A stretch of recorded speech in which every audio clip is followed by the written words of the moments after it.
How you guys doing today? I'm going to change screens.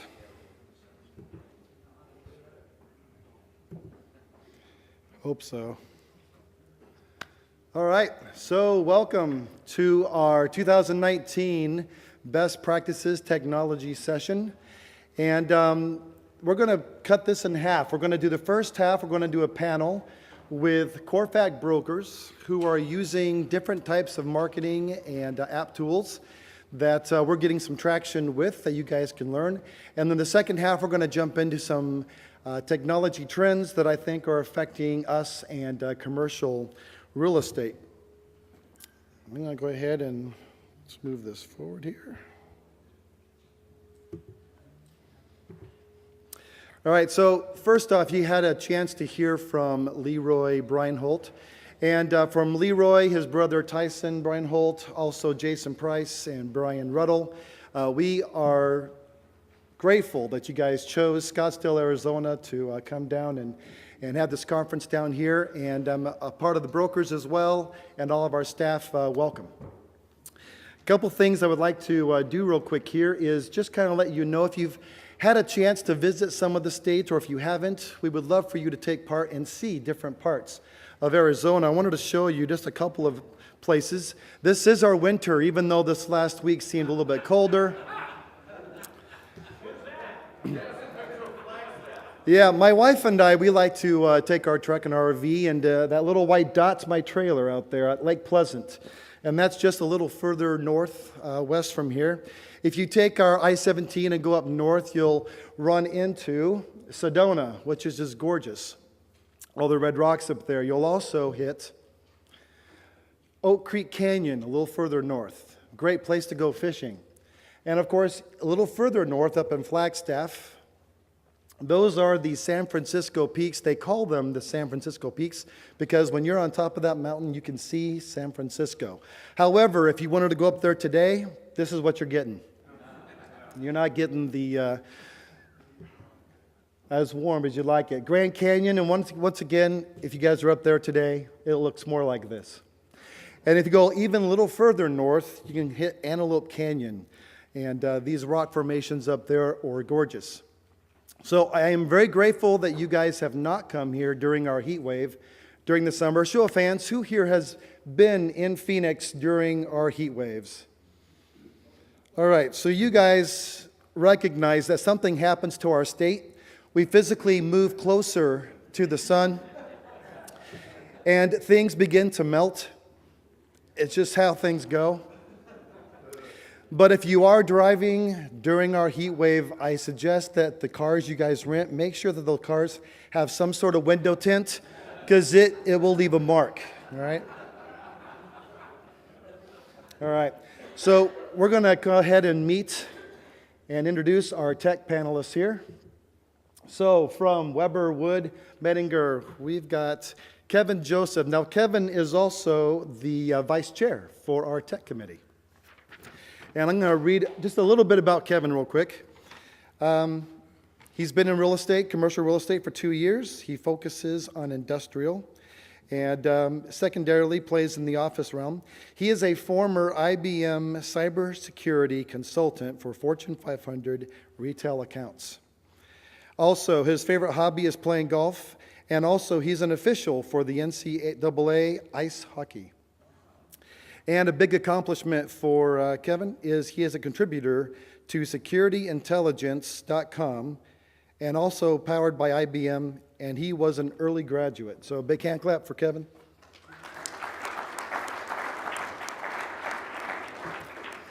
From TRI, we've got Gabriel Galioff. And for Gabriel, he is also on our tech committee, which we're grateful for. He's been in commercial real estate for 4 years. He works in the San Francisco Bay Area. He focuses on investments and apartment properties. At times, he'll play in industrial. Favorite hobby, watching sports, golfing. But you know, he's a musician. He plays piano and the drums, taught himself how to play the drums. And his big accomplishment, he closed a 20-unit apartment complex where he did both sides of the deal. That's pretty good in San Francisco. Big hand clap for him. From the Stubblebind Company, we have Micah Stubblebind. He is also on our tech committee. He's been in commercial real estate for 23 years. He focuses on industrial, doing both landlord and tenant rep in both suburban Boston and southern New Hampshire. He also plays in a little bit of flex and R&D. He joined Stubblebind after graduating from Wheaton College, and he is now a principal, director, and vice president. His favorite hobby is basketball, and his big accomplishment is he's been a multiple Power Broker Awards winner, and he is halfway through raising 3 kids. Big hand clap for Micah.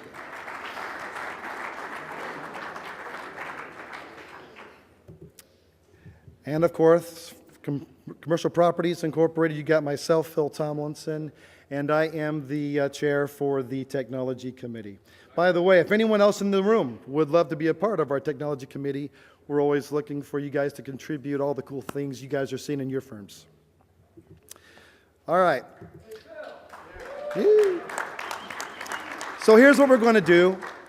We're going to walk you guys through best practices. These are things we are currently using today that we're getting some traction on, that we're liking. We're going to walk you guys through some software, some tools, some apps, and some marketing.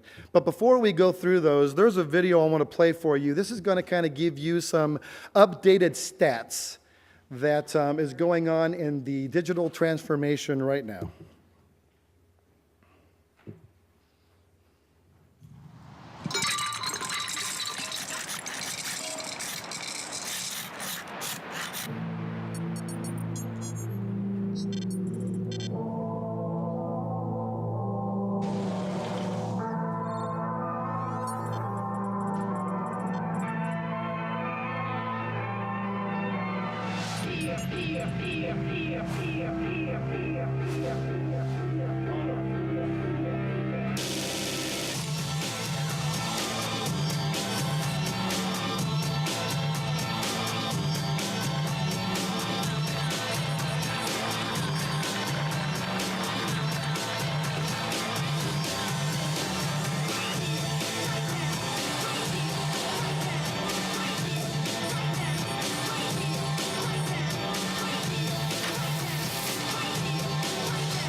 I like the picture of the dog with his selfie of himself.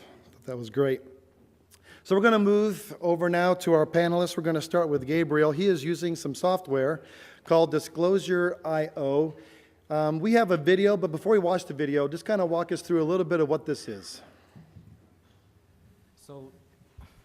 So disclosures, the most similar way to explain it is similar to Dropbox. Normally, what I use it personally for my disclosures, it gives you a nice table content description of where different content is at. It also gives you like a nice photo of the property itself. It gives you can put the address on the actual property itself, kind of turn into a website. The best thing about Disclosure itself, it actually tracks who opened the actual website itself. So you could get a first name, last name, and an email. So you can kind of help yourself build up your email marketing list with that as well too. So it kind of tracks the deal flow and who's actually looking at the actual deal itself. And is this something you use by yourself, or does the whole firm use this? I personally use it. I just learned about it maybe within the last month or two, so it's a pretty new product that I'm using myself. I actually found it from a residential agent that was using it on a property they're using. So I personally use it myself. But they have different formats. You could use it as a team or you could personally use it. They have a free account that you could just personally use, but it doesn't give you the access to who's clicking on the actual link itself. For that, you have to pay $39.99, and that's monthly payments, and you could turn it on and turn it off. But that will give you the access to the first and last name and the actual email of who's actually going into looking at each disclosure itself. And how's the setup time?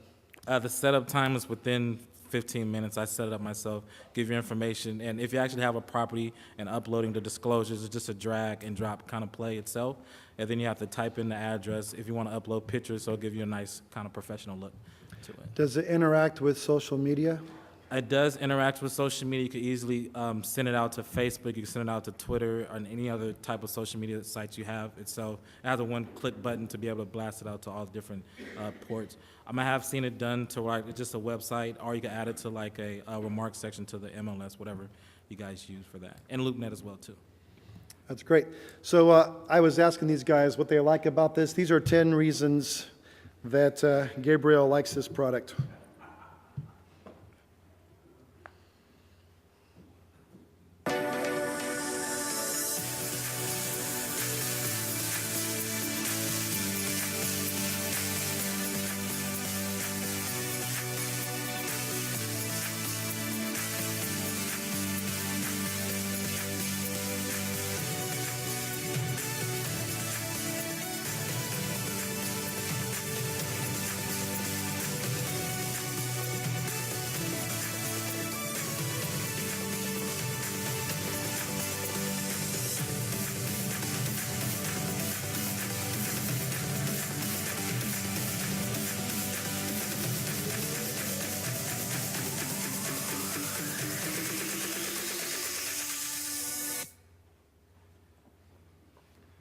All right.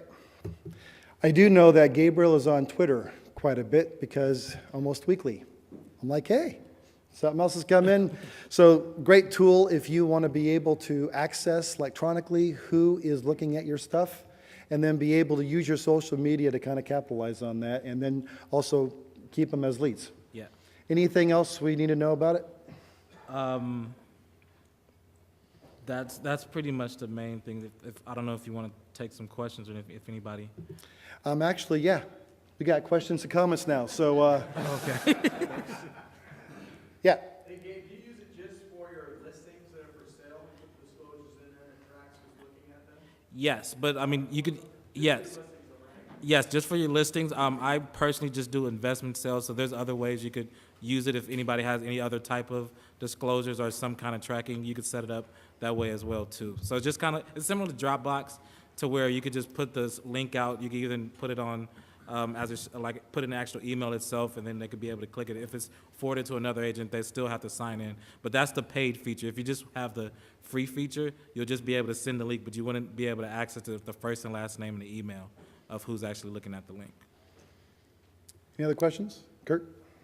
So like, you have the confidentiality agreements in there before people can access the whole file, or it's not that complete? Yes, you could have the confidentiality agreement in there as well too. Anyone else? Okay, we're going to move on. So Kevin is using software, and he is using G Suite for business. What is G Suite?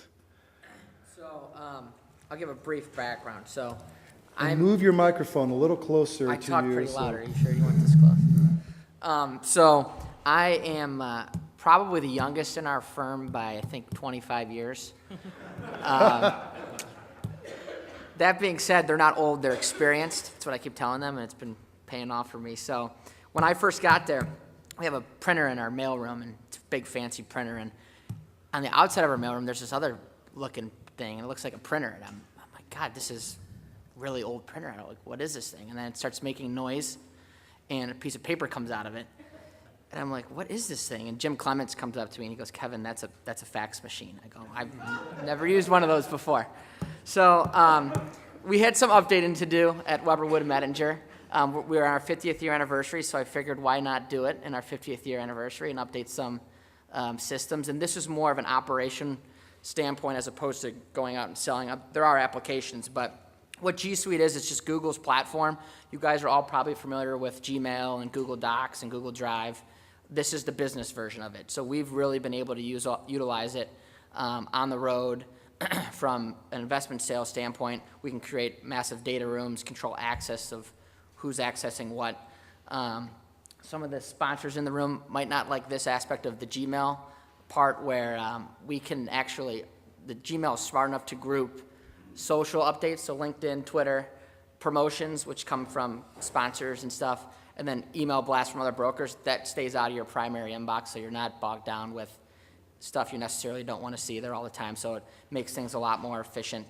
And there's a few other things that I'll get into, but I think there's a... Yeah, we've got a video that walks you through, if you have a team or multiple people at your firm are using this at the same time, this is kind of how it can work.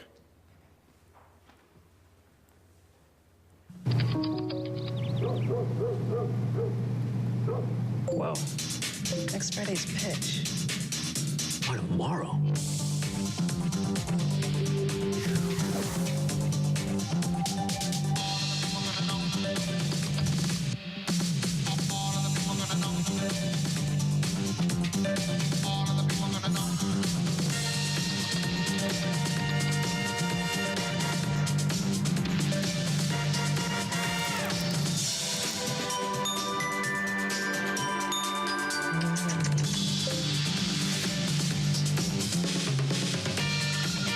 Way to go, Brooklyn.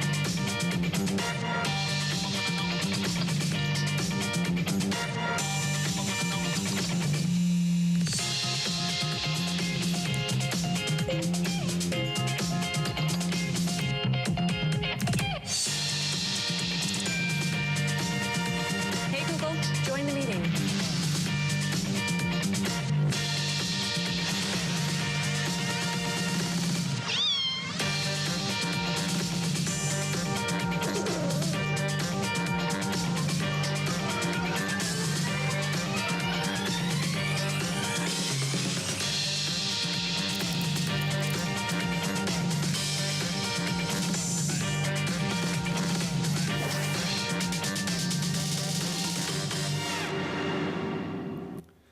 All right, so Kevin, how did you guys incorporate this? So we used to, this is the first time we went to the cloud, quote unquote, the cloud. We used to have a big server on site and we didn't have any two-factor authentication or single sign-on or redundancy if the lights went out. So this gave us an opportunity to kind of upgrade to a cloud environment and create a single sign. It's just much easier. So when we go into QuickBooks, this links with QuickBooks. When we want to sign into Build Out, we can get into Build Out right when we sign into our computer. So we implemented this, like I said, maybe a year ago, and it took about, I don't know, 48 hours to transfer stuff from our old system into this system.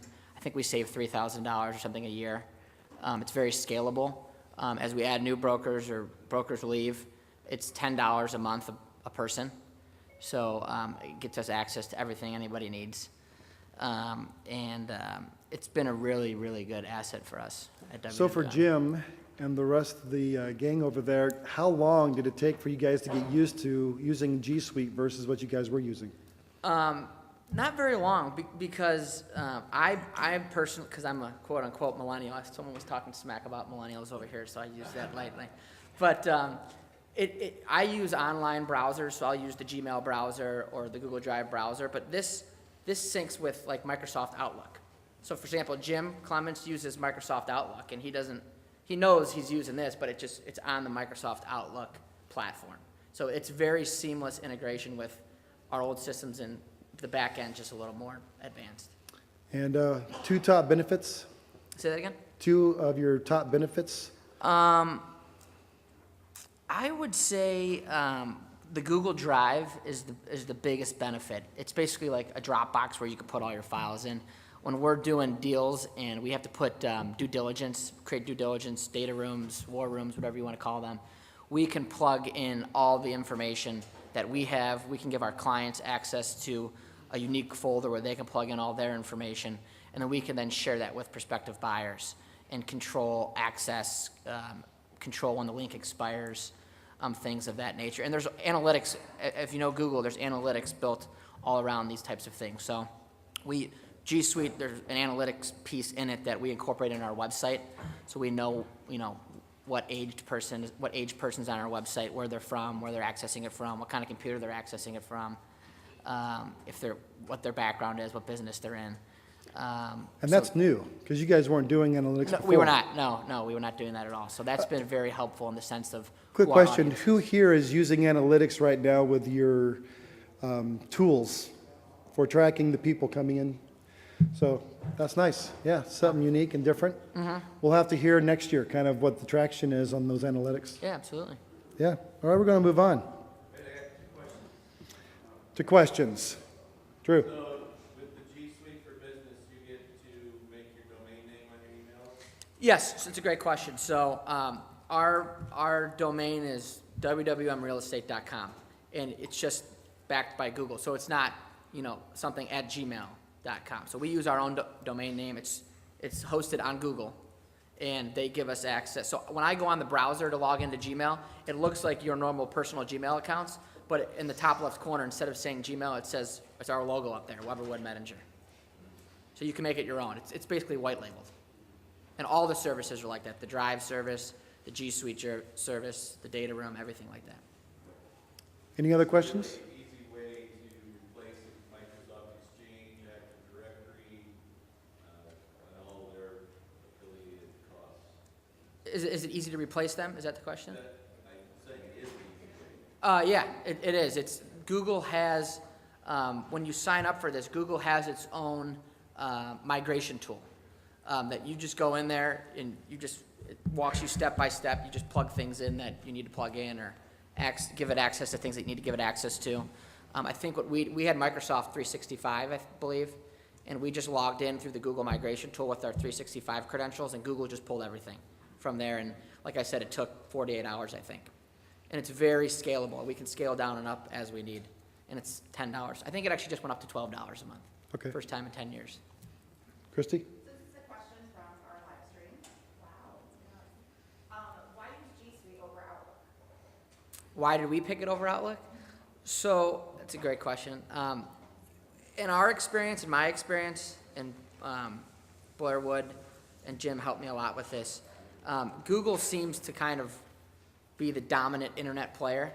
Whenever you go to buy tickets for a concert or you go to log on to Build Out or QuickBooks, it always gives you the option to put your email and password in, but then there's that thing at the bottom that says sign in with Gmail or sign in with Facebook.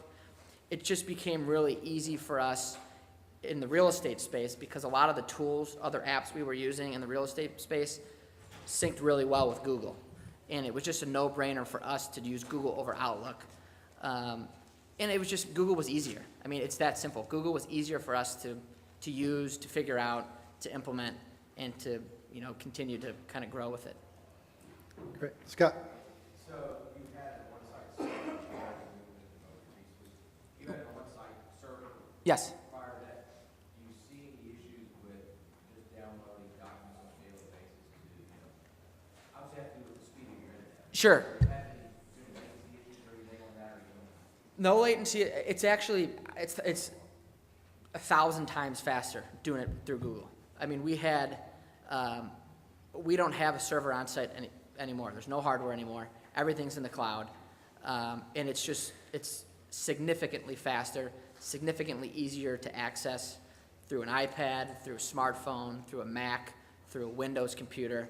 And the question about the Microsoft or Outlook over Gmail, that was another thing. We have some users that use Macs. Google, for some reason, was easier for us to use on our Macs than Microsoft was. But no latency issues at all. It's actually much faster. And we've actually taken it a step further. About 6 months ago, we put Google Wi-Fi in our office, too. I don't know if that has anything to do with Google products working with Google products, but the Wi-Fi's been much better than our current Wi-Fi. So That's good. Greg? Where I thought he was headed with that question. So how does this integrate, maybe other people know this, how does this integrate with Microsoft Word or Excel and the interchangeability of the documents, knowing sure. from my perspective, most people are still in Word and Excel and they want it in that format. Do you still have Word and Excel, or you use Google Docs, but can save it in the XLS format, or Sure. does that work? Yeah, it's a good question. So, I'm sorry if I misunderstood your question earlier. So, Google has Google Docs, Google Sheets, and Google Keynote or something, which is their version of Microsoft Office. You can always use Google in the Drive in the cloud. You can work on documents together. But to your point, everyone's using Excel and Microsoft and PowerPoint.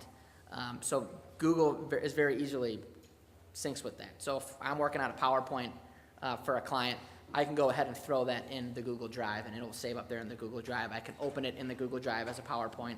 I can download it as a PowerPoint. If you make a document in the Drive, whether it's a Google Sheets, which is technically an Excel document, you can then save it as an Excel document or download it as an Excel document. So it's very seamless going back and forth. And that was one of the questions that Jim had early on to make sure, hey, we don't want to go to something where we can't use what everyone else is using. But it holds a bunch of different types of document files that it saves. And it's unlimited storage. So we pay $10 a month. It's unlimited storage. So we use drones a lot. We take drone videos of different properties. We can seamlessly put those drone videos up in our cloud, and it's unlimited storage. We can put thousands of videos up there if we want. We're going to take some of Phil's videos that he's making and throw them up there, I think, too. Exactly. One more question.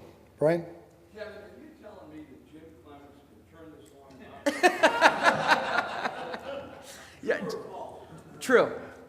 Jim, if you're listening, I said true. Follow-up question, is he wearing a white button? No, Jim is actually... I'm sorry, that was rhetorical. Hey, Kevin, repeat the question real quick, because we're doing this live stream, and so we are having some people on live stream who can't hear our questions. Okay. So we'll repeat the question back. Although that was more of a comment back there. Yes, that was a comment. We'll leave it at that. He was making fun of Jim, so. But that, to really quick, to bounce off that, we have people in our office who are very experienced real estate professionals, and we have younger people like myself, and this tool has worked for everybody. It's been seamless, it's easy to use, and I highly encourage learning more about it if it's something you're interested in. Great. Also, this entire presentation, including all of the videos, we will have live on the extranet this week.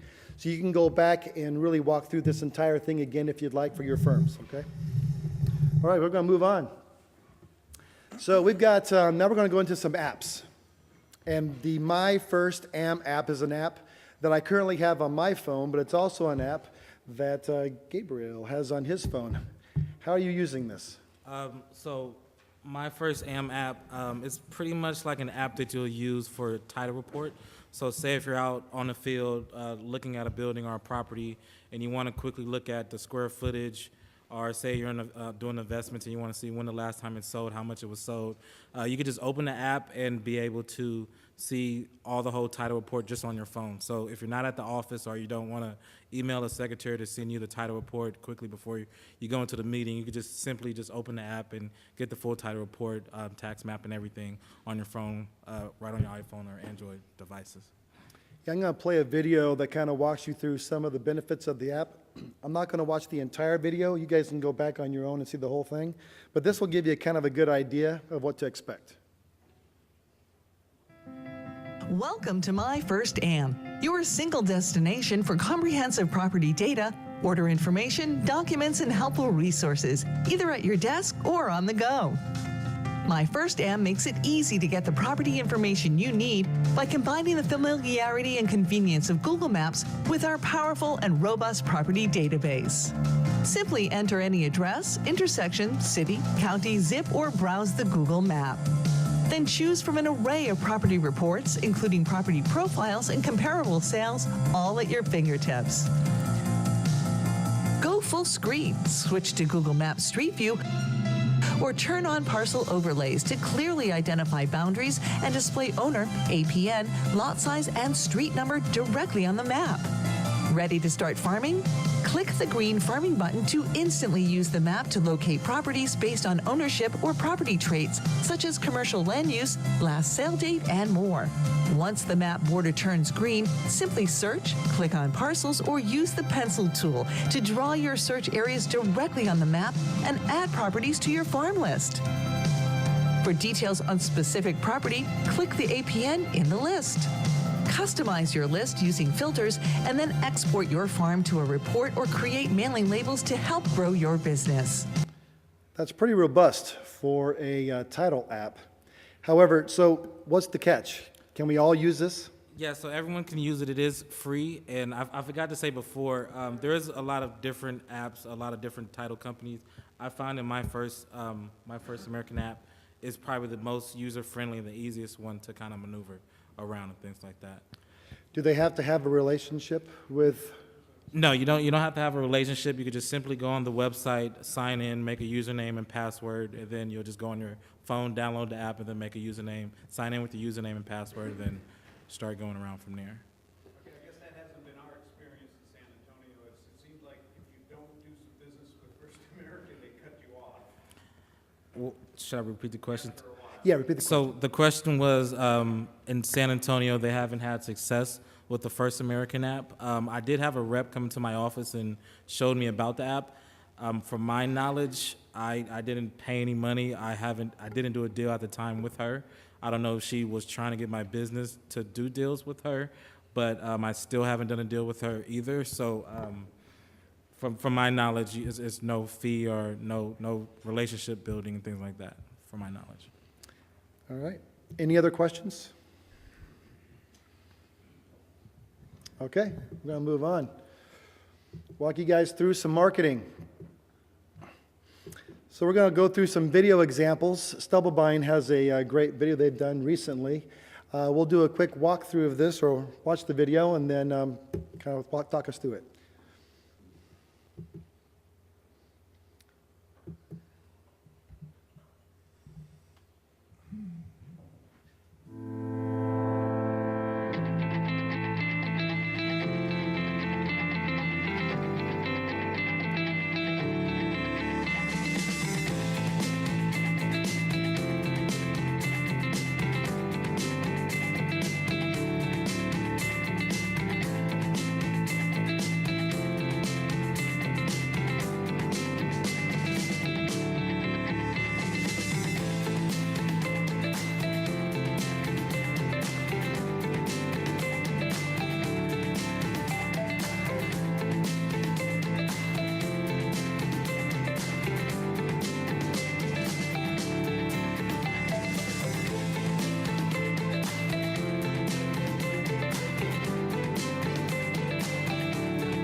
Okay, so Micah, what'd you guys do? Yeah, so full disclosure, this was actually one of our first videos. The company that does all of our drone videos came to us and said, hey, we're up there anyway. Do you want us to take some videos and we can show you a demo of what we can do? So this was the first video. It was actually for a listing that we didn't have yet.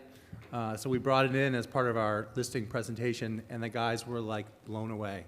I know it's a pretty simple video, but it was a huge reaction. Apparently they hadn't seen other videos like this from other firms who were interviewing. So we were hired, and they, noted that as one reason that they hired us. How long have you guys been using Bird's Eye View? We've been using them for probably about five years.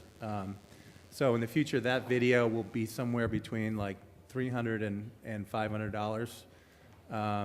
Some of the benefits that we see are, at least in Boston, other brokers are not really doing videos. So it's still a way to stand out in terms of marketing. I think it's also good for larger properties like this building, where you're probably not going to make it around the whole building on a property tour. And then finally, I think it's helpful even just to like preview showings or qualify showings. We've all had examples where someone comes out to the building and, the first 30 seconds, they're like, the loading situation doesn't work, I wish I knew that. So it's a way to qualify showings too. So other than getting the listing or using these videos for listings, how do you guys incorporate this into your marketing? Well, we'd like to have a link on CoStar where you can see it on CoStar as well. That's good. Do you guys push this anywhere else online? Not yet. Not yet? It's on our website. But there'll be a link when we send out, we use Constant Contact, when we send out our e-blast, there'll be a link to view the video. Okay. Any questions out here? Kristen?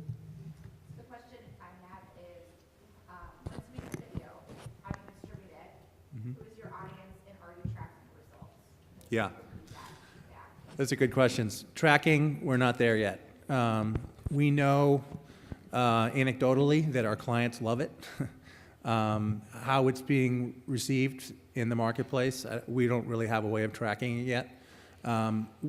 We view it, like I think Phill was saying this morning, is it's one of a whole suite of different market activities that you're going to do, and there's not any one thing that's going to, win the listing or find that tenant. It's just one of a handful of things that you're doing for properties. Any other questions? Phil, if I can add, I think, I don't think this is just for Ohio, but I think it's an FAA regulation. But if you have a personal drone, you're allowed to fly that anywhere you want. But if you're doing it for commercial purposes or charging for it, you technically have to have, I found this out, but you technically have to have a license, unmanned aerial vehicle license or something like that. So that's just something to keep in mind if there's firms in CORFAC that are interested in using their personal drones and maybe charging it back to the firm or something. You're technically supposed to have a license for that, I believe. So just a tidbit there. Well, it's funny because I actually have a drone, which I use for fun. I've never used it for commercial real estate just because it's so inexpensive to have these guys go out and do it that it's almost, even if you know how to do it, it makes sense to pay somebody nominal fee to do it. The nice part, too, you noticed in the video that they had all these diagrams and numbers appearing on the screen in real time showing you how big the property was. So you get some nice features when you start actually purchasing it from a professional company who does this all day long. I just add a couple things. As I'm watching the video, I'm thinking of things I would change. I think having it a little bit shorter, actually, especially if you don't have a lot of content, which we didn't. Shorter is better, I think. I think people are only going to watch for 30 seconds if you're lucky. Yeah. So we're going to move on to another example. This right here is a video that we did. We ended up hiring our own video guy at Commercial Properties, and we had them go out to our site and do a quick marketing piece for one of our newer listings that we had trying to sell a resort. Nothing really fancy, but it kind of gives you a really quick view overall. It's got our logo and some different things about what you're looking at. We also did the same thing using like Google Maps and created a marketing video. So now we're kind of zooming into some land that we got a listing for. And this was all done by our in-house marketing department. We get to outline what's available, what kind of use it has. We've also moved on and did a commercial for Channel 15. I'm Leroy Brian Holt of Commercial Properties Incorporated, Arizona's largest locally owned, full-service commercial real estate brokerage firm. We handle sales, leasing, property management, corporate services, and more for over 37 years. CPI does it all, and we'll do it for you. 15-second spot. So there is an app that I'm currently using for my iPhone, and it's called the Video Teleprompter 3 app. And there's a reason why I got this app is because I'm wanting to do more videos myself. But if you've ever tried to do a video and you're on take 37, 38, 39, so I had a buddy of mine who encouraged me to get this app so that I could actually read what it was that was on my screen. Here's a video that shows you kind of what it does. This is Video Teleprompter. Make more professional and engaging videos by reading your script as you record. Your script appears on the screen over the camera while you record video at the same time.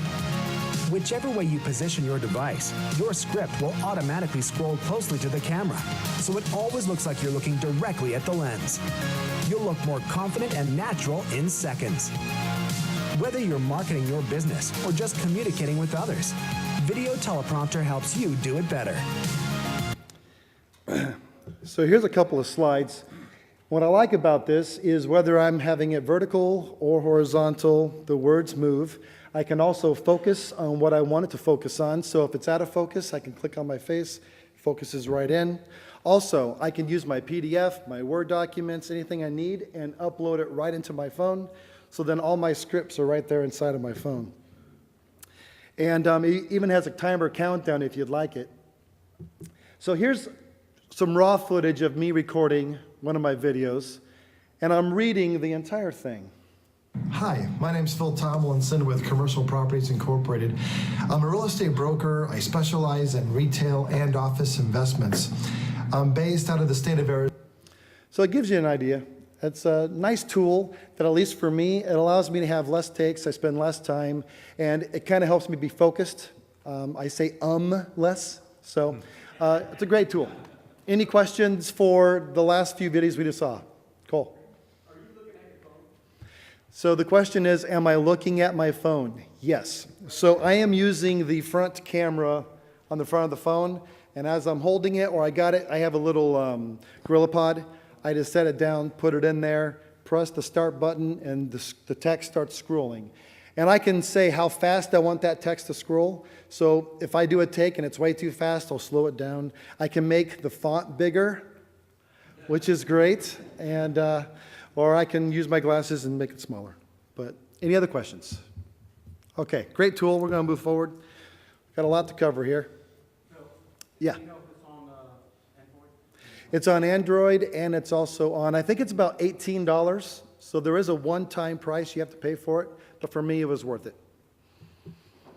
Okay, so marketing. We got Facebook ads. Who here is currently using Facebook ads for their commercial real estate? Show of hands. Okay, for our live stream, nobody has raised their hands. However, we do have a broker in the room that is using Facebook ads, and that's Gabriel. What are you doing, and how does this work? So I buy different type of Facebook ads. If I have a listing, I will push it towards a certain area or a certain keyword. I would buy ads to have someone come to my business Facebook business page. There's a lot of different things that you could do with Facebook business pages and Facebook ads. You could fine tune to a certain address. You could fine tune to a certain city. Do it within a 1 mile of. I'm from San Francisco, so I do it within San Francisco. I would put investments or apartments or office. You can fine tune it to keyword and things like that to where your Facebook ad will pop up if anybody is typing or posting about whatever your keywords in that certain city or not. So there are large companies that are using Facebook ads. I'm going to show you a video by Gary Vee. And in this video, he's going to be asking some questions. What I'd like you guys to do is participate. As he asks these questions, I'd like you to participate. Raise your hand as you move along. And by the way, in Facebook, did you guys know that 1 of 7 minutes online is now spent on Facebook? It's getting up there. Here we go. How many people here have bought something on Wish, the shopping app? Raise your hands. Raise it high. Own it. Don't be scared. Cool. How many people here have never heard? It's cool. I need the honesty here, and everyone's very fucking like this. How many people here have never heard of Wish, the shopping app? Raise your hands. This is the best moment of my life. One more time. Majority of the room. Okay. You have not heard of Wish, the shopping app? Raise your hands. High. Okay, this is the best. Thank you very much.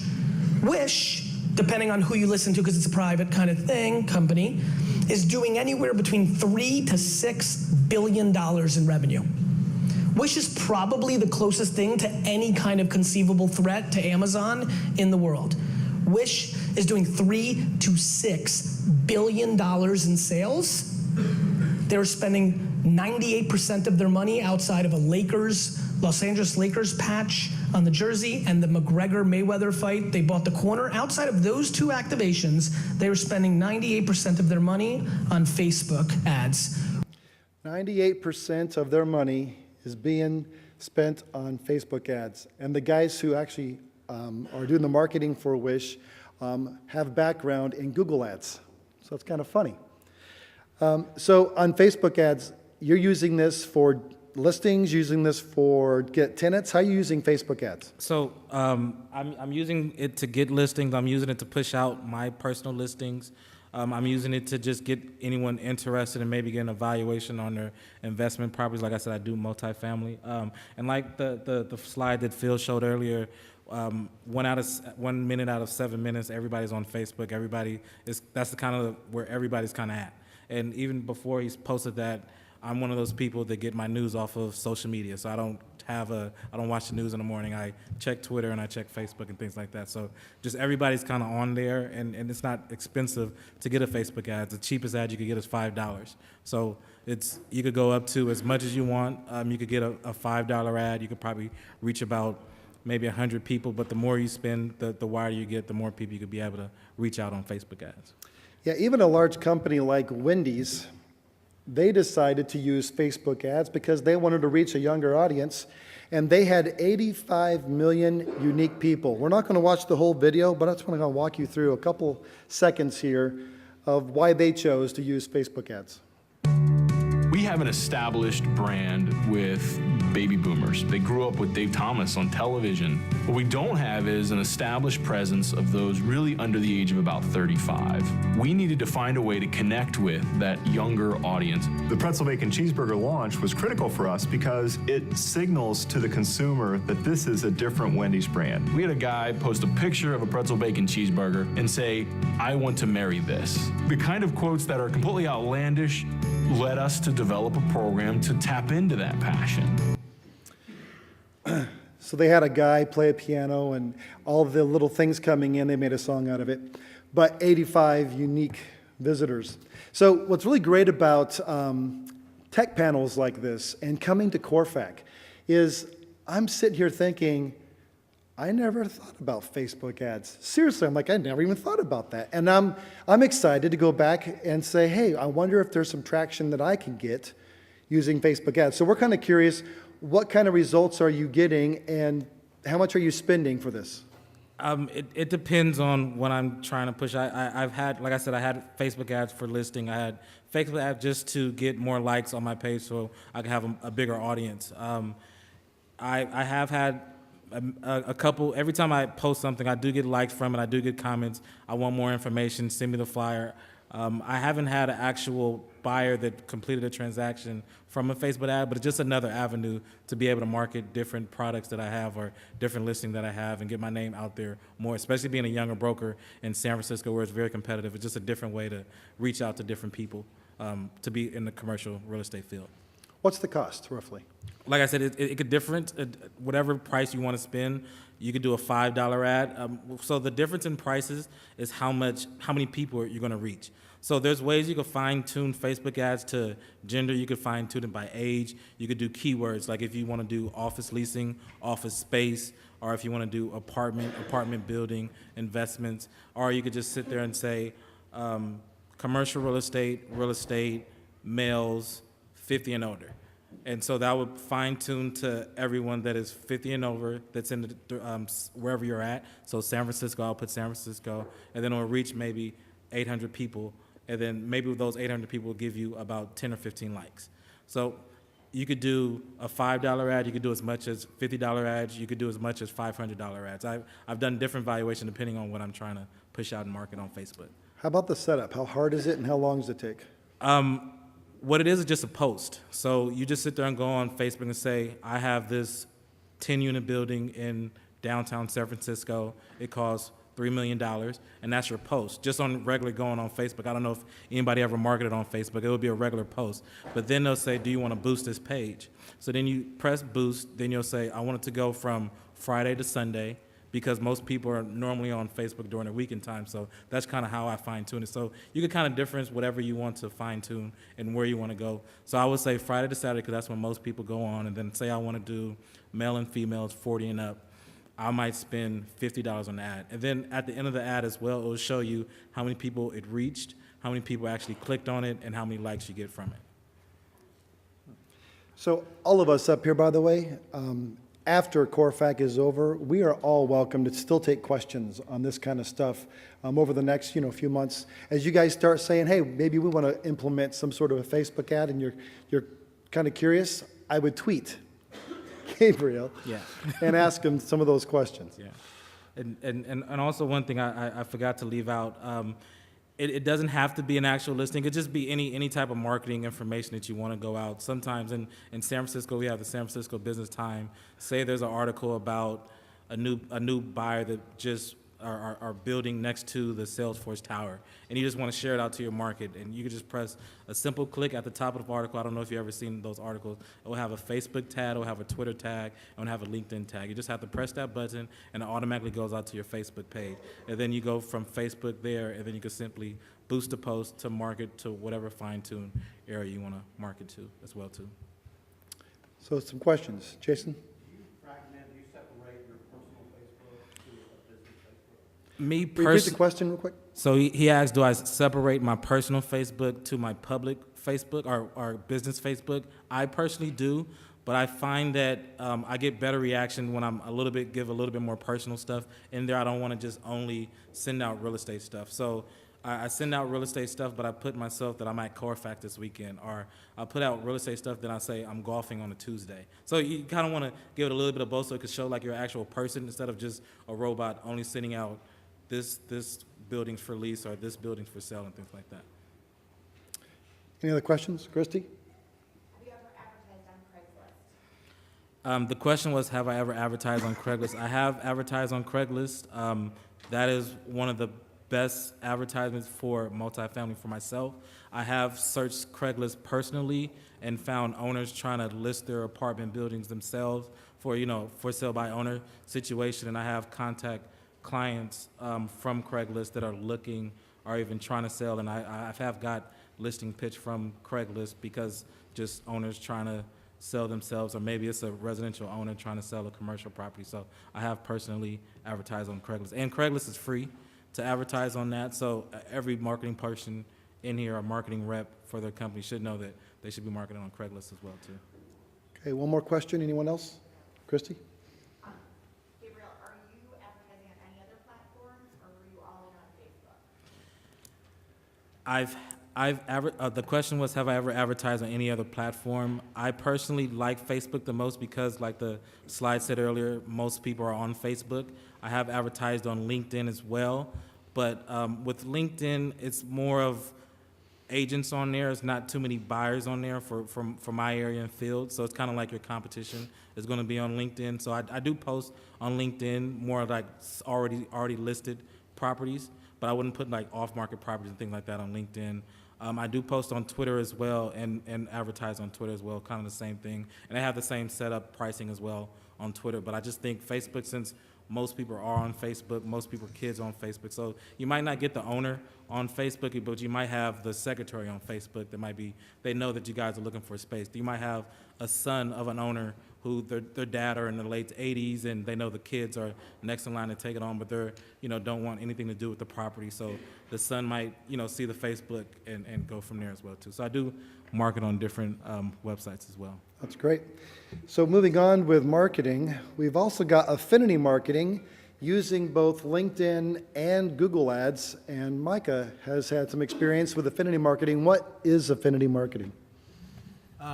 So affinity marketing is basically just tailoring your market to a target audience who you have some kind of shared experience or background with. So at our firm, we're sort of a perfect candidate for it because the three principals all went to a school in the Midwest, same school. And so a business consultant asked us the question, what are we doing to leverage, those connections with our alma mater? And we go to a reunion once every 10 years. We didn't really have a good answer. So he put together a affinity marketing campaign for us that basically had three components. The first one was, and this is old school, not really technology related, but he reached out to our alumni office and told them who we were, what we're trying to accomplish. For us, it was we wanted to get a hold of alumni who had some kind of real estate background or sales background for the purposes of A, finding new prospective brokers, and B, getting connected with business owners in the New England area or beyond who went to our school. So contacted the alumni office, used LinkedIn basically to reach out to these different individuals using the search criteria of our alma mater, obviously, and then like a graduation date range. So 25 to 40 was for the prospective candidates for brokers. And then there's a category for areas of interest, so either real estate or sales background. So that's how we got a hold of a lot of these people. And then he also used something called relationship science, which is a more sophisticated software tool. It's expensive. It's not something we would run out and get, but a business consultant usually will have access to this, and it's like LinkedIn on steroids, where it basically maps out all of your LinkedIn contacts and then finds common contacts or contacts that you have in common and makes connections that way based on mapping out your contacts. So that's what we did with that. So LinkedIn has a fantastic search tool. If you've never jumped into LinkedIn, went to the search tool and played, I would suggest all of you go in there and play, because you can really dial it in and find people in your area that you have a lot in common with. So what kind of results did you guys have after doing this affinity marketing through LinkedIn? Yeah, sure. So we've had 2 interviews with alumni to work at our company who we're strongly considering. And we're in the process of this was something that he completed just about 2 weeks ago. So we have a list of alumni that we're in the process of reaching out to who are business owners in New England who we hope to generate business with. That's great. So I have the Google Ads up here as well, because Google Ads also has an affinity campaign. So exactly what Mike is talking about, they already have something like that built into Google Ads that you can actually jump in and start playing with and use. So it's pretty nice. Any questions for Micah on this piece? Okay, we're going to watch a few seconds of a video where there is a Robinson Brewing Company overseas who actually got some traction doing affinity marketing through Google Ads.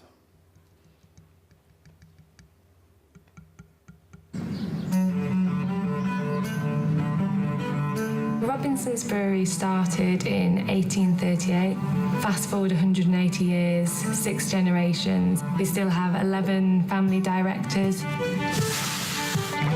Whilst we've got a very loyal fan base, Old Tom was in double-digit decline for the 2nd year running. When I first tried to get the family on board with digital, they said, "Danny, why do we need it? We've been going for 175 years. And I said, well, if you want to be here for another 175, you need to embrace change. So our brief to return was that we needed help to increase supermarket sales of Old Tom. My name's Guy Levine, the founder of Return. Digital is a fantastic medium when you understand who your actual customer is.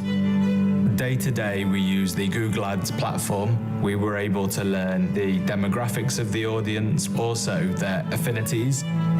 So what we did was create a 30-second YouTube ad which was relevant to this audience. And what was really great for us was to see the direct correlation that the digital campaign was having on sales. The campaign actually delivered an 81% increase in year-on-year sales, which equated to about 25,000 extra bottles sold, which was absolutely phenomenal. We are very, very proud of our past, but we embrace the future. Google Ads are helping us deliver a great message to our customers. 81% increase. I was really impressed with that, and I'm thinking, I'm not using Google Ads at all. I'm not using any kind of affinity marketing. I'm not using Facebook ads. It just opened up another possibility for my marketing that I might be able to open up to start reaching out to a demographic of investors that I want to be in front of. And Phil, really quick, I think Gabriel would agree.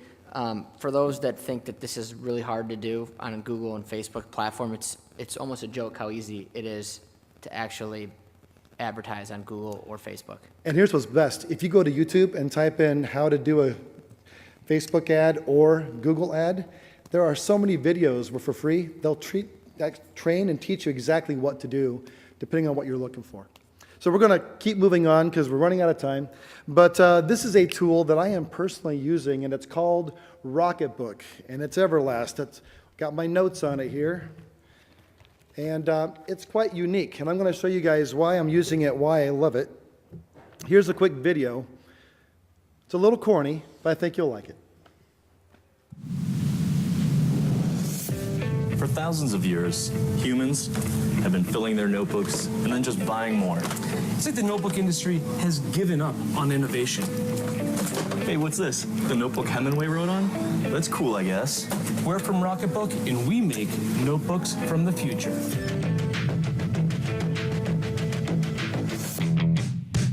At Rocketbook, we are already famous for inventing the Wave Notebook, the smart notebook that can be erased in the microwave. We've shipped 100,000 waves to satisfied customers around the world. Others may stop there, but we're maniacs obsessed with blending old-fashioned notebooks with future and awesome.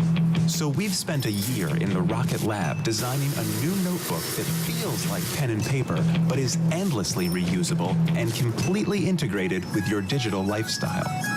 Introducing the Everlast Notebook from Rocketbook. The Everlast brings cloud scalability to pen and paper. Simply write, scan, and erase. Imagine 1,000 of your favorite notebooks in one sleek design that fits in your backpack. Here's how it works. Everlast pages look and feel like paper, but they're actually constructed from a polyester composite rather than wood. You write on the Everlast using any pen from the Pilot Friction line, which are available in-store and online. Writing on the Everlast feels perfectly natural and smooth. And as the ink dries, it forms a complete bond to the polyester page, so it won't rub off. But what makes this formulation so unique is that each page can be wiped completely clean with a moist towel. So it can be used over and over and over again. The Everlast Notebook is also compatible with the Rocketbook app. So before you wipe your notes off the page, you can blast them online to your favorite cloud services. In a fraction of a second, Rocketbook Machine Vision scans, enhances, and sends each page to the specific destination they belong on the cloud services you already use. Each Everlast Notebook page has 7 symbols. Set up the Rocketbook app to assign each symbol to a location within Dropbox, Google Docs, Evernote, or many other services. You could configure your diamond to send meeting notes directly to your shared team folder in Dropbox. Or students could configure their star symbol to send notes right to a math folder in Google Drive. So you can make your list, break out that diagram, or color in that drawing. Then tomorrow, start your day with a brand new notebook. With the Everlast, one notebook becomes 1,000 notebooks. The utility of the cloud and the joy of pen and paper. That's Rocketbook. So I got this Rocketbook about 6 weeks ago. I took a picture. I was putting my notes on everything. Sticky notes, the back of my mail, my yellow pad. And I have yellow pads flipped over, flipped over, flipped over. I have to say, I absolutely love this thing. It comes in a couple of different sizes. Really small. I've got the medium, and then you got the 8.5 by 11.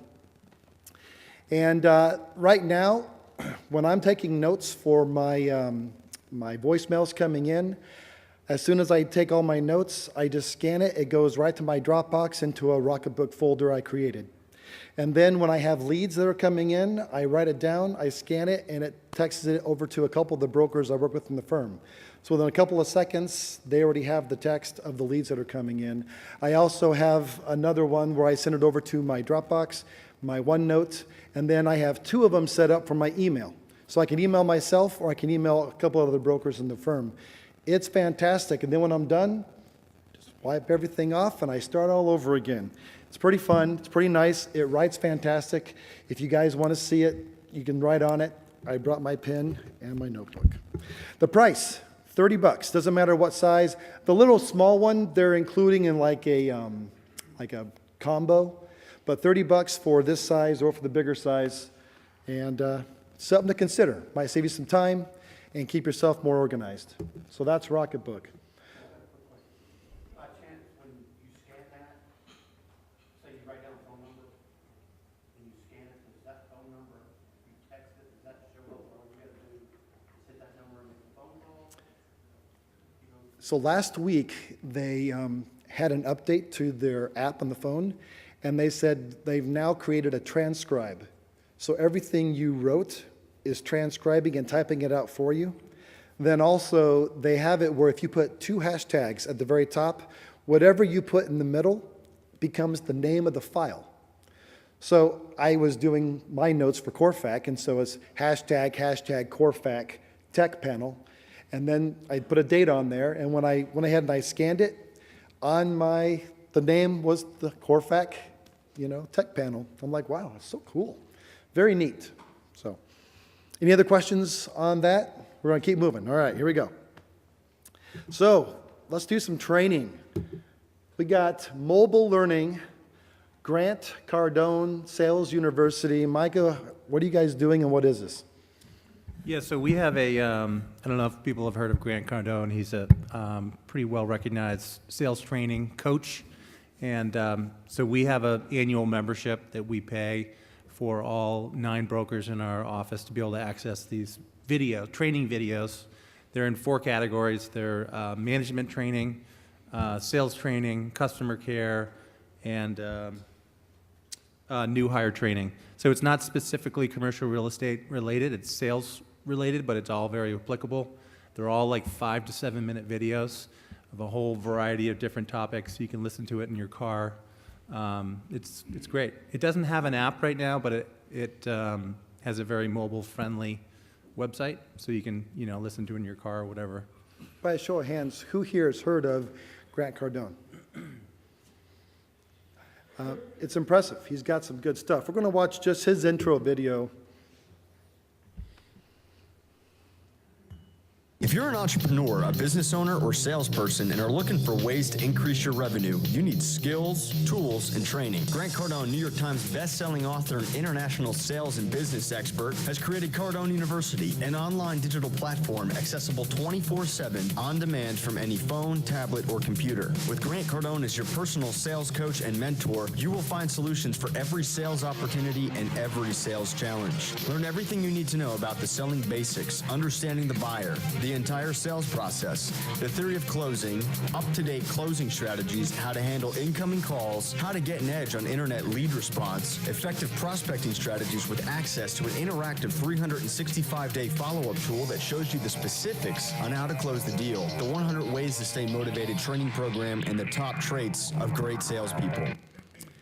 Also, he has he's a big believer of giving for free up front. So if you go to YouTube and you type in his name, you'll probably have 4 or 5 days of videos you can watch for free before you decided to actually purchase anything he has.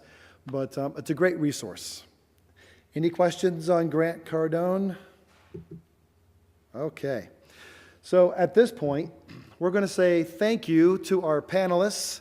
They did a fantastic job. We're going to quickly move into now the technology trends. Now this is where I have some reading I'm going to have to do because I've got a lot of data here.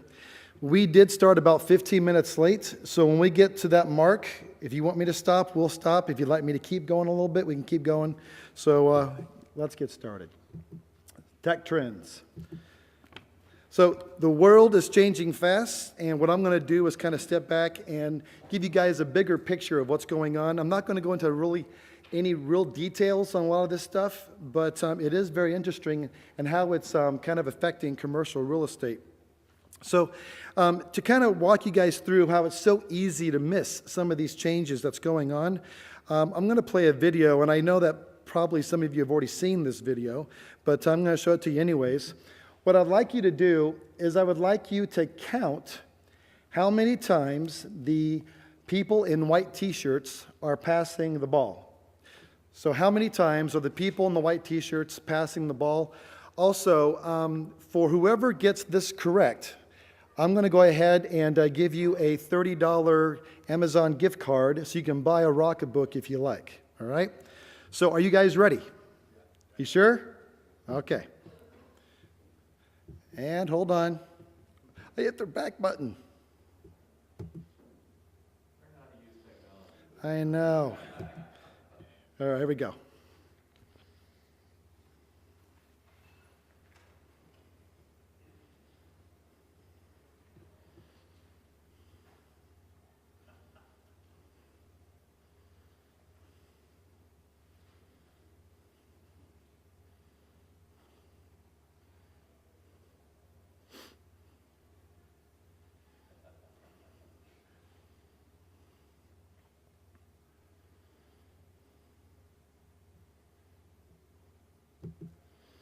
Okay, so how many people here counted 15 by show of hands?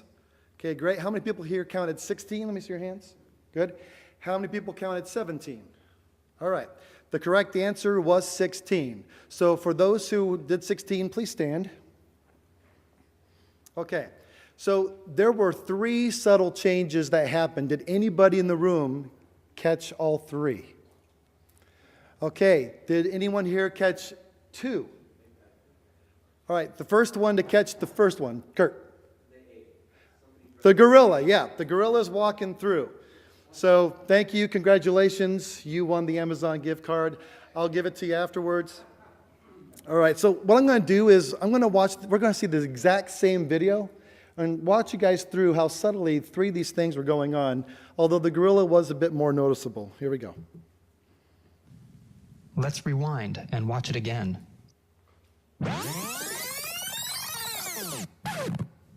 Here comes the gorilla, and there goes a player, and the curtain is changing from red to gold.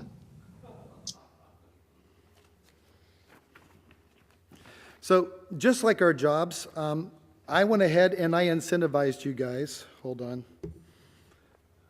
I'm clicking the wrong buttons.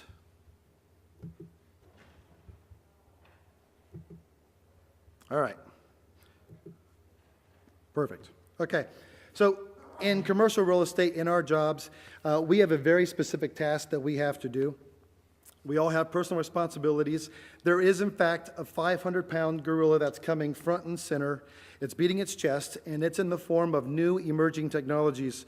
And because of these emerging technologies, we know that certain jobs, certain industries are going to disappear, just like that one person in the black shirt just kind of walked off. Also, because of these emerging technologies, we know that business models and even customer behaviors are going to start changing, and they're going to change in a very subtle way, just like the backdrop was changing from red to gold. It's difficult to see some of these transformations, but the first thing that we need to do as our industry in commercial real estate is just become aware of just how fast the world is changing. So what I'm going to do is quickly just walk you through the last few weeks and months of some of these changes that maybe you guys are already aware of, but you didn't think it would have an impact on commercial real estate. So, CRE Tech. Michael Beckerman, who's the founder and CEO of CRE Tech, these are his numbers here. He said that back in 2011, we had 12 startups with 30 million invested. As of December of 2018, 3,000 startups with 12.5 billion invested worldwide. And this is permeating all aspects of commercial industry. Our office, retail, we got hospitality, industrial, it's affecting brokers, developers, appraisers, property managers. So University of Arizona, they are now 3D printing bone scaffolds. This is for implants for military veterans.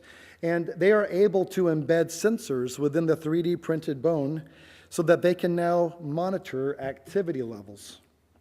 Here's Katerra. Katerra actually just received $900 million in venture capital funding. They're a building industry.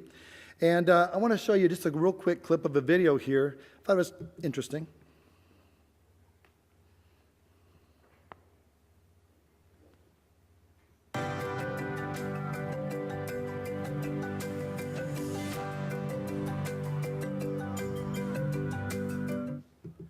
So 17 days. What used to take 6 to 8 months, they're doing in 17 days. But that's because they're using artificial intelligence, some robotics. They're also doing stuff like big data. They're also using new materials. I'm going to keep playing this for a second. We heard Greg talk about this earlier. To these advanced wood buildings and delivering better quality buildings, buildings that are more sensitive to the environment and produce more affordable and also just a better quality of life for people. When we got to know Katera, we realized they were going to change everything with this new model. So CLT is cross-laminated timber, and it is a composite building material made up of alternating layers of sawn lumber. So they can be different species of wood that we source locally and are able to put into large format panels. And it fundamentally changes the way we design buildings. So in Las Vegas, just a few weeks ago, It allows us to... they had the Consumer Electronic show. Did anybody attend that here? So they have what's called The Wall. I'm going to play a quick video so you guys can see what I'm talking about. This is from Samsung. This is a 219-inch micro LED TV, and I think this technology could be the future of TVs.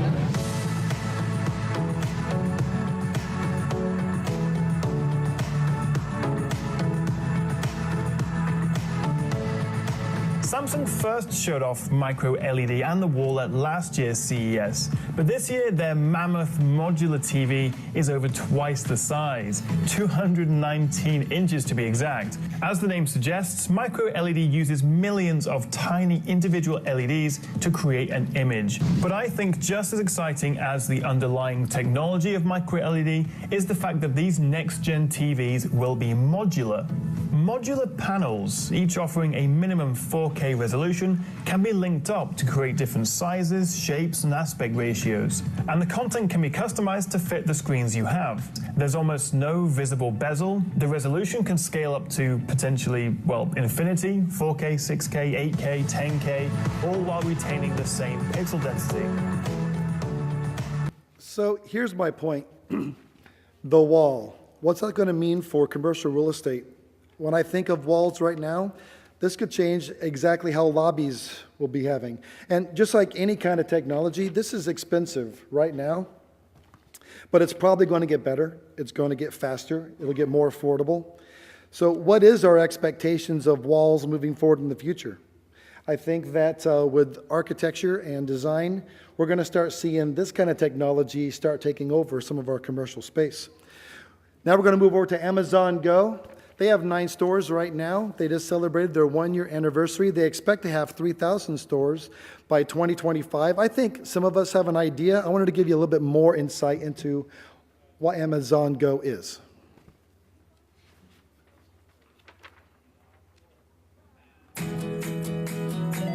Four years ago, we started to wonder, what would shopping look like if you could walk into a store, grab what you want, and just go? What if we could weave the most advanced machine learning, computer vision, and AI into the very fabric of a store so you never have to wait in line? No lines, no checkouts, no registers. Welcome to Amazon Go. So this place is pretty incredible, and apparently it can save you a lot of time. We'll test that out though. All right, so what is Amazon Go? It's a cashierless grocery store, so no checkout, no lines, no real wait. So how does a cashierless store actually work? Amazon states on their website that it's using the same technology that we use in self-driving cars. So that means cameras, lots and lots of cameras. Essentially, cameras are tracking you as you come in the store, and they're tracking what you pick up and what you put down. It's a combination of trained software and sensors in the shelves that are constantly adding and subtracting items from your virtual cart. So you can just walk in, get whatever you want, walk right out without even interacting with a clerk. So I believe this is going to transform the retail industry, especially it's going to transform the expectations from our clients and our customers. They start getting used to this kind of stuff. we're going to see them expecting this everywhere. Also, here's a fun fact. 5 years ago, Amazon received about 1,000 orders per day. Anyone want to guess how many it is today? 308 items per second. You know what that means? Things are moving fast, and we got to start thinking differently about our future. Ultimately, the goal is for us to feel confident that we can embrace this change. 8,000 days ago, we were using the 56K modem, and we've had a 1,400-fold increase as of today, and you guys are all using cell phones pretty well. And so these kind of big shifts, although it seems kind of crazy today, as it's happening, I believe all of us as professionals will be able to embrace it and help our clients to make good decisions on how they can incorporate some of this technology. So I'm going to walk you through a few trends. I'll get through as many as I can as we have time, but we're going to go through 5G. Right now, we're currently in 4G. And you're thinking, big deal, 4G, 5G, it's not that big of a leap. It is that big of a leap. It's going to change everything. And instead of me trying to really explain it to you, I'm going to show you a video that will give you, I'm not going to watch the whole video, but there's a piece here I want you guys to see.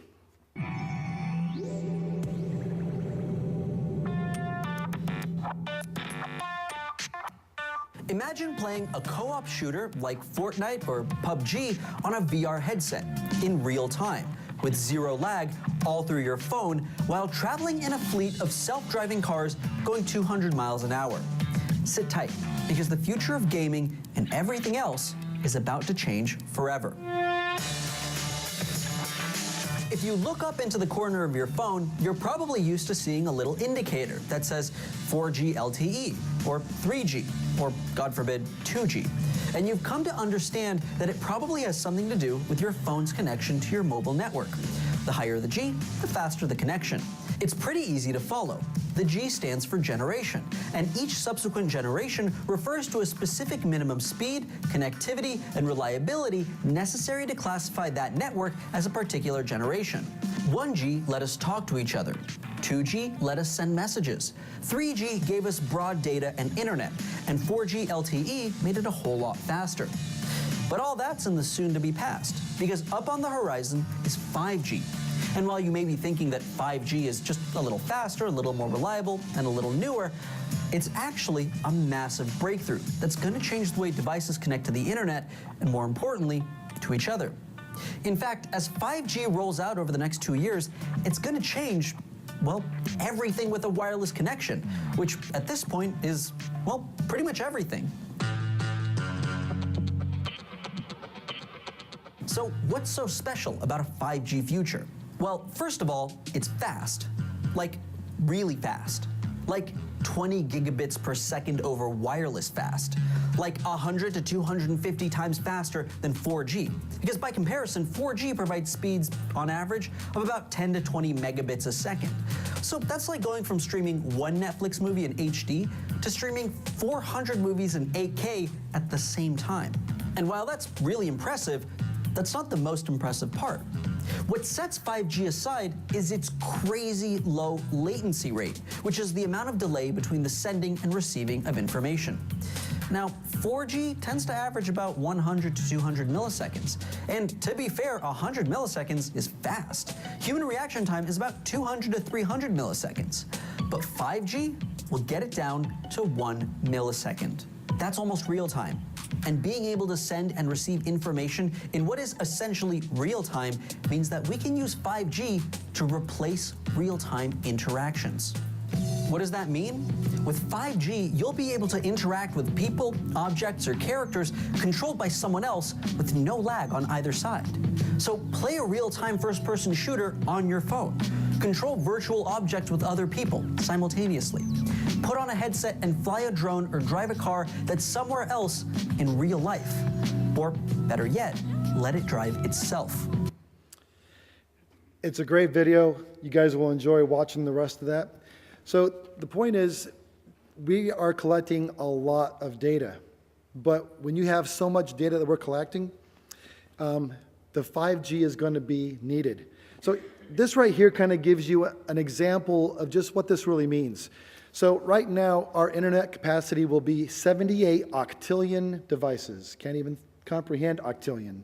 What that means is every grain of sand on Earth could have a trillion IP addresses. This will open up the door for the Internet of Things that we'll jump into in a couple seconds here. But what does this mean for commercial real estate? Well, there's going to be revenue opportunity for building owners who want to lease interior space to telecom providers for locations to set up microdata centers. So that video goes on to say that they're going to need to have a lot more of these things set up to be able to have the coverage they want. Also, there's other potential income streams, because if a landlord decides that he wants to offer this as the building network, now he can start charging his tenants the expense for, instead of them installing their own wireless network, they can just use the buildings.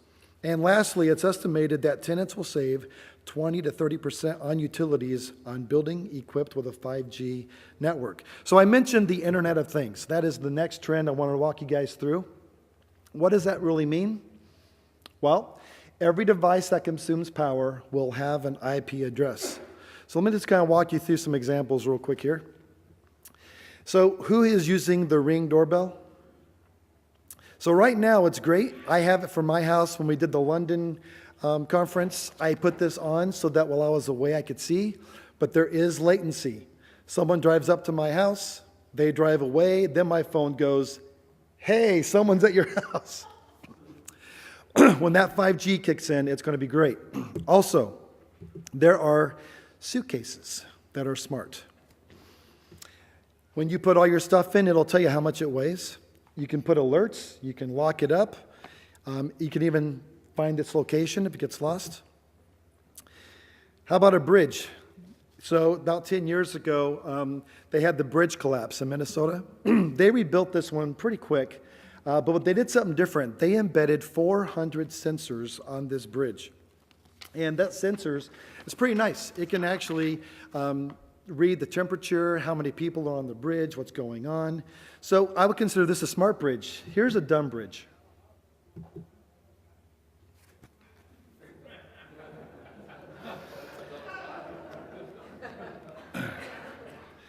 But with the Internet of Things, we're going to start taking, instead of the internet right now, internet is people to people. We're connecting with each other.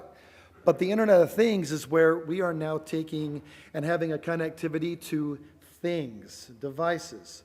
And here's another example. So in Park Avenue at Morris County property, this is Florham Park in New Jersey, the property management set up a mobile app for all of the tenants. On this mobile app, they're able to reserve conference rooms, view building events, review dining options, and any other conveniences that they want to do. It's kind of nice. Every single tenant gets told what the app is. They can load it on their phones, and they're good to go. Over in 500 West Madison up in Chicago, they are using Kimberly-Clark's Onvation. It's a wireless technology that is embedded in the restroom paper and soap dispensers that gives real-time alerts to the maintenance staff when product is low or the dispensers are jammed. And for that size of a building, I have to say that's probably quite helpful. How about Deloitte over in Amsterdam? This right here is the world's smartest, greenest building in the world. Located in Amsterdam, it was operational in 2016. It's called The Edge, and it's the corporate headquarters for Deloitte. They put 28,000 sensors in this building. Every light has its own IP address. They're able to slash energy consumption by 85%. That's crazy. But here's another thing, too, is that their workforce is 2,500 people, and they're very mobile. And I'm sure that they don't need every single desk, right? Every single computer open all the time. So they made the building 50% smaller. If they had built this 10 years ago, they would have had twice the footprint, twice the building size, twice the cost. But because of all these sensors, they are doing quite well. And there are some videos out there. We're not going to watch a video on it, but I thought that was very interesting. So what is the future going to be for commercial real estate? Well, we're going to be able to retrofit all of our current buildings with the Internet of Things, be able to put these sensors into our current buildings, and if owners want to take advantage of some of these savings, they can. And they're going to be looking towards us as commercial brokers saying, hey, you guys should be aware of this stuff. What could I do? If they find out this kind of stuff is starting to go on and another firm or another brokerage house happens to start revealing this technology, you could lose a listing because you're not being on the cutting edge helping these owners make good decisions for their properties. Does anyone in here have the Nest thermostat or security system? He's asking, does anybody have the Nest and what else? Thermostat or security system. Or security. It's a Google product. So really quick, to be fair and balanced, I gave Google some props earlier. I don't know if you guys saw the article about Nest, but Google thought it wasn't a big deal that they didn't tell anyone that there was microphones in those things, so they can listen to what's going on there. So I thought that was pretty interesting. They would never do that, though, but. All right. So we're a bit over. Can I keep going? You want me to keep going or want me to stop? I'm going to go fast. Here we go. Let's talk about augmented reality. That's a lot of fun. What is augmented reality? Well, this is where you're actually taking something that you can see in the physical world and you overlay a digital aspect to it. So Amazon or Google Maps is going to do this now. A high-tech Google Maps update. Take a look. Google is testing augmented reality maps, which are meant for walkers. It won't be out for everyone for a while, though. Google says it doesn't envision people holding the phone up the entire time that they walk. It thinks this is better for when you need to maybe stop and get your bearings. A reporter who got to try it says he could take a picture of a building and Maps knew right where he was. That's pretty cool. Also, Walmart, they are now training all of their employees with virtual reality. What they do is they put them in the middle of Black Friday. And some of the responses, they're like, holy crap, because it feels like, and you can hear the sensory overload that you're in the store. This is how they're training them. And Walmart said that they're planning on spending $2.2 billion for this nationwide. So how about 3D printing? We had seen the bone graft. Well, this right here, 5 years ago, 3D printers cost $10,000. I looked this up yesterday. Walmart is selling them for $152. That's pretty good. And you only had 3 or 4 materials. There are over 160 materials now you can use for these machines. There are also, this is a brand new one, just came out a couple months ago. They are now saying that they can do 3D printing using light. So what they did is they put this light through this resin and created a 3D model. That's crazy. They're calling it the replicator, like Star Trek. That's what they're calling it. How about tennis shoes? Nike came out with a brand new. These are 100% 3D made tennis shoes. That's just crazy. Over in China, the longest bridge that was 3D printed, and it's pretty sturdy. That's crazy. It's pretty sturdy. How about in Austin, Texas? This is a 3D printed home. It cost $6,000.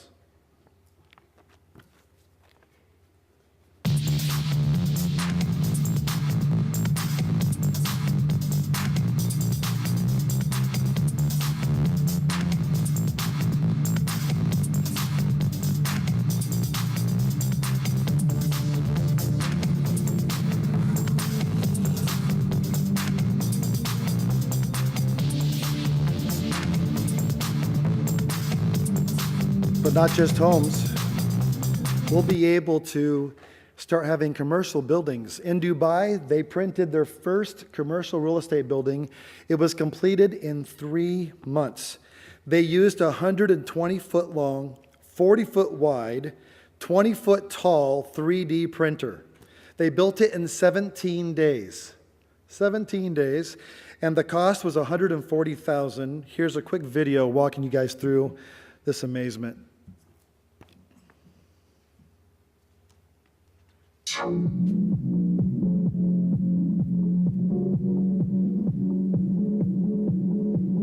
We're at the beginning of a revolution in the production of architectural form and buildings.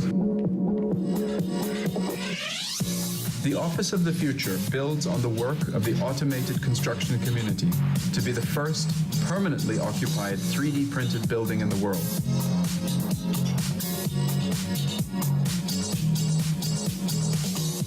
The structure was produced in a large-scale concrete plotting machine over a period of 17 days. The self-supporting concrete mixture was laid down in layers to form spanning trusses for the floor and roof slabs of the project. One technician monitored the function of the printer, while a team of 7 was involved in the installation on site.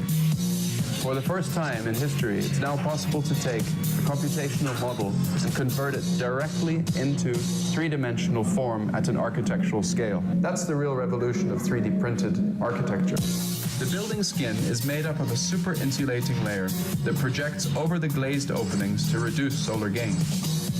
These openings are designed to maximize sight lines to the surrounding landscape and bring natural light deep into the plan. The plan supports a range of public to private. By 2025, Dubai wants to have 25% of all their commercial buildings 3D printed. It's pretty lofty. They're doing other things over there too. So nanotechnology, I've got 2 more and then we'll be done. This is amazing. If you guys don't know what nano is, I thought from Iron Man, it's like nanobots, right? But really what it is, it's a measurement.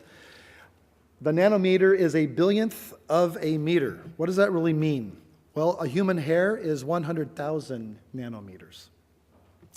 That's very small. We have machines today that are actually able to work on things that small. And because they are putting these technologies together, they are actually having some great breakthroughs. And I'm going to walk you through just a couple of them here.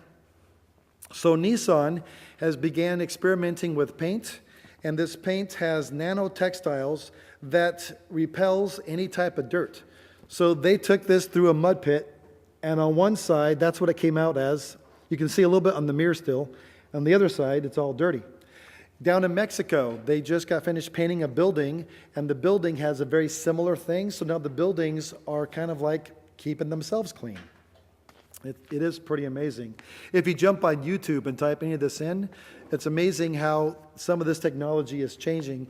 Also, they are putting nanos inside different types of concrete, and it's actually kind of helping repair itself, kind of growing on its own so that we don't have as many cracks in our foundations. Some great stuff coming in the future, especially with nanotechnology that will affect us as commercial brokers.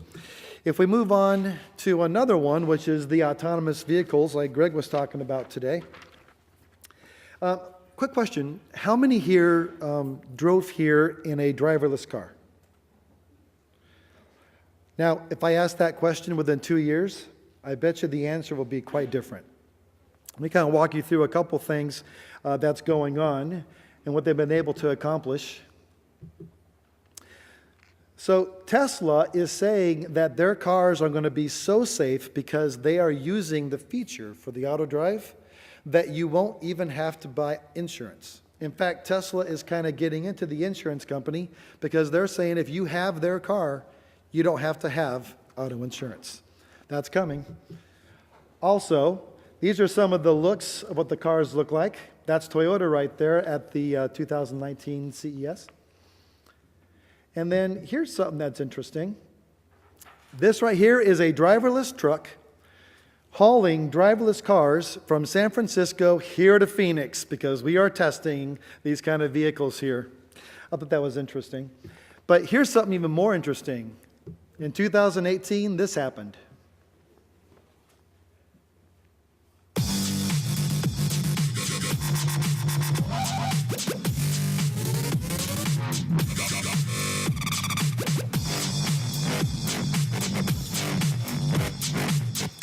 This is my favorite part right here. The driverless truck decides he's going to pass this guy. That's just scary. But amazing. So commercial real estate, how does that impact us? Well, we start having all these autonomous cars. We're going to probably start seeing a lot less cars in our parking lots.